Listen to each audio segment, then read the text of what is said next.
Hi, நைட்டுக்கு நம்ம சப்பாத்தியும் சென்னா மசாலாவும் சமைக்க போகிறோம். அதுக்கு வந்து ஒரு சட்டி வச்சுட்டு அதில் தேவையான அளவு கடலெண்ணெய் ஊற்றிருக்கேன். தாளிப்புக்கு தேவையானது பட்டை, கொஞ்சம் பிரிஞ்சி இலை, கொஞ்சம் சோம்பு வச்சுருக்கேன். இது இதில் போட்டுருக்கேன்.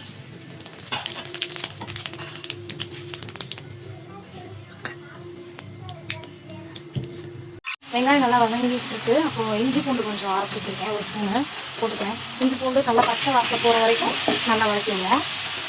வெங்காயம் இந்த மாதிரி நல்லா வதங்கிடுச்சு. இஞ்சி பூண்டு போட்டு வதக்கிக்கேன். நல்லா வாசம் அளவுக்கு வதங்கிடுச்சு. ஒரு ஸ்பூன் மிளகாத்தூள் போட்டுக்கிறேன்.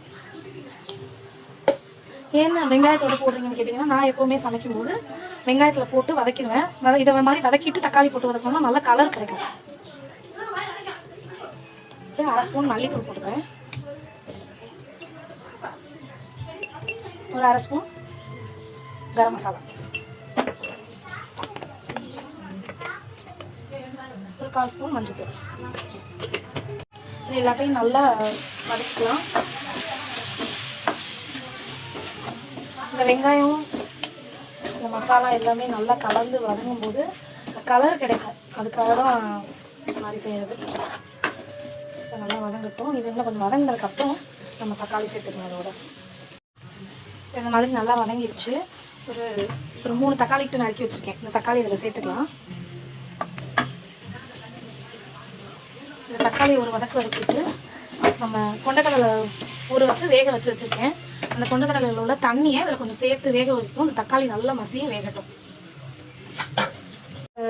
கொண்டக்கடலை வேக வச்ச தண்ணி இதில் இருக்குது. நான் ஊற வச்சுட்டு நல்லா 2 டைம் கழுவிட்டு தான் இதில் வச்சுருக்கேன். அதனால் அந்த தண்ணியை நான் சேர்த்துக்கிறேன்.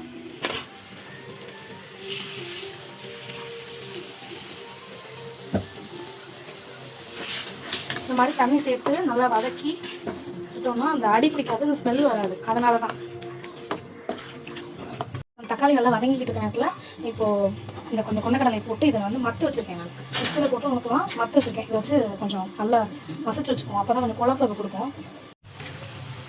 இந்த மாதிரி நல்லா வதங்கிடுச்சு பாருங்கள். தக்காளி இதெல்லாம் நல்லா வதங்கிடுச்சு. நான் மசிச்சு வச்சுருந்தேன் கொண்டக்கடலை இதில் ஊற்றுறேன். மசிச்சு வச்சுருந்ததையும் இதில் சேர்த்துட்டேன். இப்போ இந்த கொண்டக்கடலையும் இதில் சேர்த்துட்டேன்.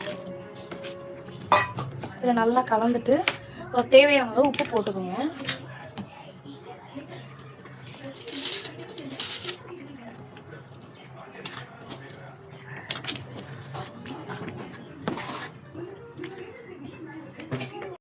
இந்த மாதிரி நல்லா கலந்துக்கிட்டேன். கலந்ததுக்கப்புறம் இந்த தண்ணி மட்டும் பார்த்து சேர்த்துக்கோங்க.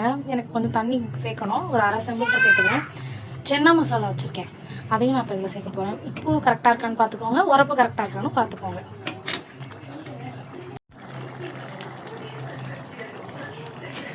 சென்னா மசாலா சேர்த்துட்டு கலந்துக்கோங்க. அரை செம்புக்கிட்ட தண்ணி சேர்த்துக்கிறேன். சேர்த்து ஒரு 10 நிமிஷம் நல்லா சிம்லேயே வச்சு நல்லா கொதிக்க விடுங்க.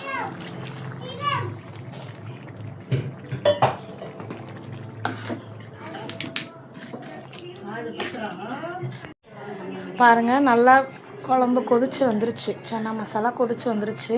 இந்த மாதிரி நல்லா எண்ணெய் பிரிஞ்சு வந்திருக்கு. இந்த ஸ்டேஜில் கொஞ்சம் கொத்தமல்லி இலை போட்டுக்கலாம். போட்டுட்டு நல்லா கலந்துக்கோங்க.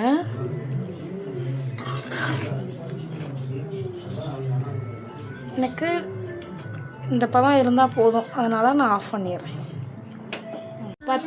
சப்பாத்தி ரெடி ஆயிடுச்சு. சென்னா மசாலா ரெடி ஆயிடுச்சு. இந்த வீடியோ உங்களுக்கு பிடிச்சிருந்தால் லைக் பண்ணுங்கள், ஷேர் பண்ணுங்கள் அண்ட் சப்ஸ்கிரைப் பண்ணுங்கள். தேங்க்ஸ் ஃபார் வாட்சிங்.